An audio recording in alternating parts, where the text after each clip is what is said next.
Tuan dan Ketua, terima kasih kepada Ahli Yang Berhormat daripada Tanjung Karang. Untuk makluman Tanjung Karang, ini bukanlah dakwaan tetapi permohonan syarikat Liners Malaysia Sdn Bhd untuk memperbaharui lesen yang tamat pada 3 Mac 2020 telah diluluskan bagi tempoh 3 tahun sehingga 2 Mac 2023 oleh Lembaga Pelesenan Tenaga Atom setelah Liners telah mematuhi kesemua syarat-syarat tambahan lesen terdahulu. Selain itu, hasil pemeriksaan yang dijalankan oleh AELB juga menunjukkan bahawa pihak Liners telah mematuhi semua kehendak peruntukan dan syarat lesen yang dikenakan di bawah Akta 304. Justru itu, kerajaan yang lepas telah bersetuju supaya lesen operasi Liners diteruskan. Terima kasih Yang Berhormat Menteri. Silakan Yang Berhormat Tan Sri Noh. Soalan pertama. Yang Berhormat Menteri, jawapan cukup jelas. Hanya saya lihat isu Liners ini dia ada mencipta sejarah tersendiri lah. Ianya bermula zaman pemerintahan Barisan Nasional. Pada masa itu bantahan bukan main hebat daripada sebelah PS, Kuantan pun barak, Bentung pun demonstrasi. Tapi yang peliknya, apabila PS memerintah, bolehlah luluskan pula. Jadi itu yang saya nak tanya, mengapakah benda ni ada perbezaan? Dia ada double standard. Apakah yang tindakan BN dulu salah dan PS semuanya betul? Dan juga kalau kita lihat bahawa Australia telah pun menolak tawaran kerajaan Malaysia untuk menghantar balik sisa pembuangan radioaktif daripada kilang nadir bumi Liners di Gebang. Jadi apakah syarat yang ditetapkan bagi Liners ini untuk mengatasi masalah ini setelah Australia menolak? Terima kasih Yang Berhormat Tan Sri. Silakan Terima kasih Ahli Yang Berhormat.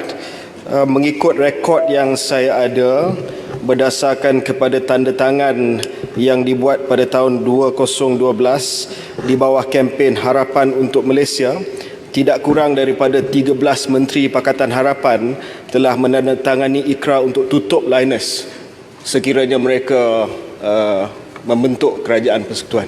Ini rekod, nama-namanya ada di sini sekiranya nak dikendaki. Tetapi namun demikian, seperti mana yang kita tahui, Liners bukan saja masih lagi beroperasi tetapi dilanjutkan lesen di bawah kerajaan yang lepas.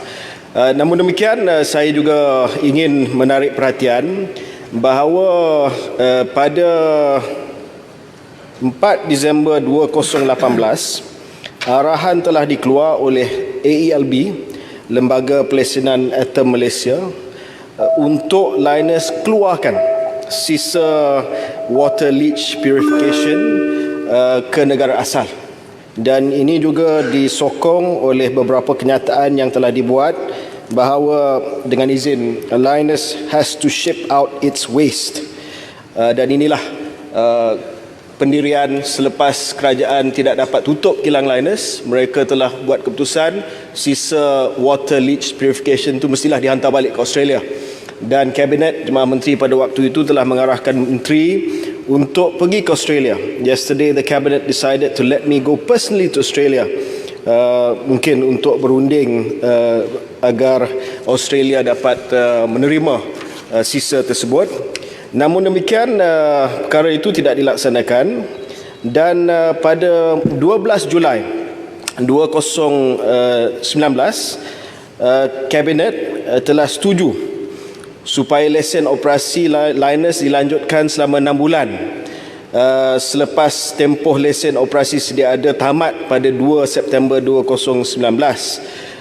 Tetapi dikenakan beberapa syarat. Syarat-syaratnya seperti mana telah ditetapkan oleh AELB, antaranya pemegang lesen hendaklah kemukakan proses pembangunan memulakan proses pembangunan kemudahan pelupusan kekal PDF, Permanent Disposal Facility. Pemegang lesen hendaklah mengemukakan rancangan kemajuan kerja untuk pembinaan PDF ini supaya ada tempat untuk dibuang sisa tersebut, ya, yang terdapat dalam syarat untuk lesen awal zaman BN juga.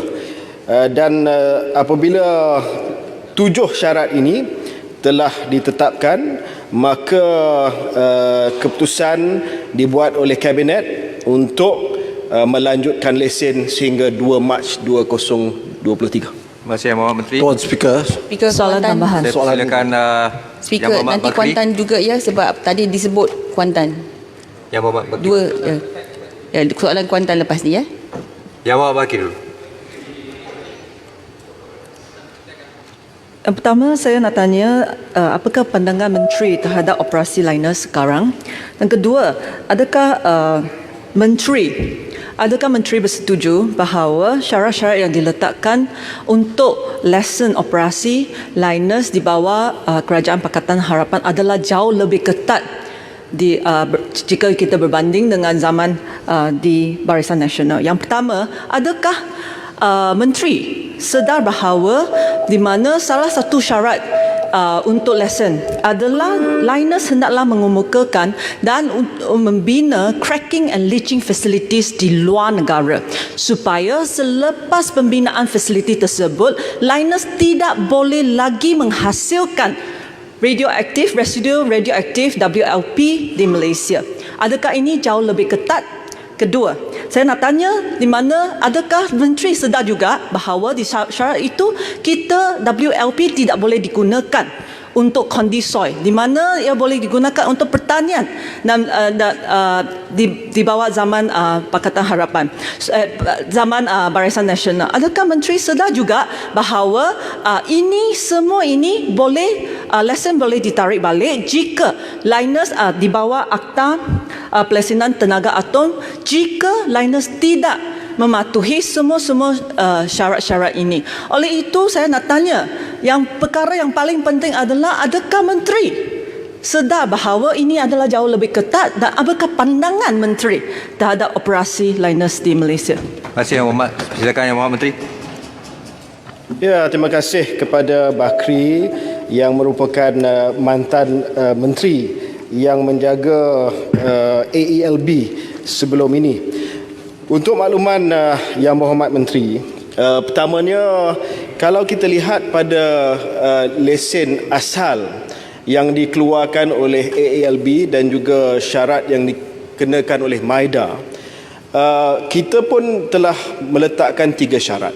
Yang pertama adalah untuk melihat sama ada sisa water leach purification ini boleh dapat dikita semula melalui R&D, dan jika gagal di komersial, pelupusan di PDF, dan jika gagal dikenal pasti lokasi, bawa keluar ke sumber asal. Jadi dari sudut pengurusan sisa WLP, sebenarnya dalam syarat asal pun ada pelupusan di PDF. Namun demikian, kita telah memberi sedikit masa untuk membangunkan penyelidikan dan pembangunan R&D untuk melihat sama ada sisa WLP water leach purification itu dapat dikita semula ataupun tidak. Sebab itu ada 3 fasa R&D. We wanted to see dengan izin Yang di-Pertua whether we could recycle this residue material. Jadi ada beberapa R&D yang telah dilaksanakan. Antara dia, untuk WLP itu boleh ditukarkan kepada produk komersial untuk membuat bahan asas binaan jalan, road base. Dan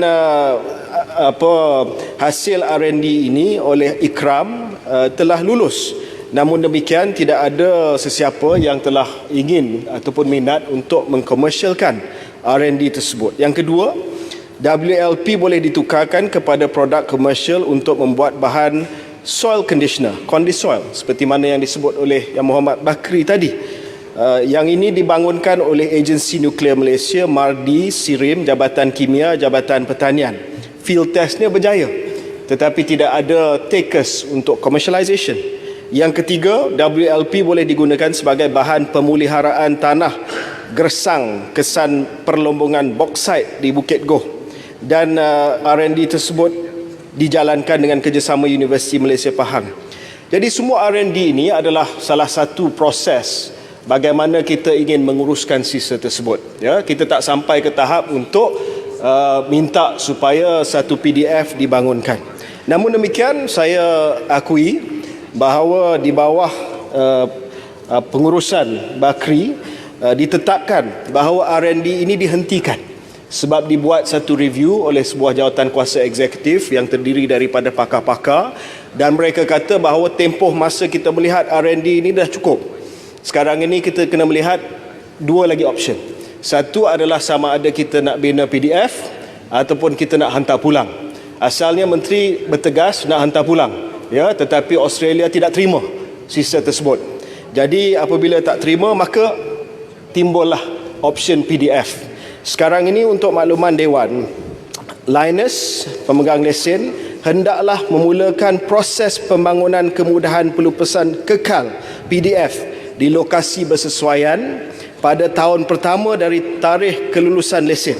Lesen ini telah dilulus oleh AELB pada bulan Mac tahun 2020. Maka sekarang ini dalam proses untuk kita menjalankan segala kajian EIA, RIA dan sebagainya, dan kalau sekiranya Linus tidak dapat memulakan proses pembangunan PDF dalam tempoh masa 1 tahun daripada keputusan untuk dilanjutkan lesen itu dibuat, yakni pada bulan Mac tahun 2021, maka ya Bakri, lesen itu boleh ditarik balik. Terima Tuan kasih Yang Speaker, Berhormat Menteri. Tuan Speaker. Maaf, saya menjemput Tuan Speaker, Menteri Yang belum Berhormat jawab Tuan Nik Nazmi. soalan saya lagi. Speaker, soalan Tuan Nik Nazmi.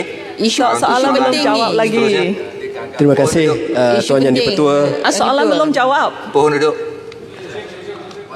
Boleh ditanya.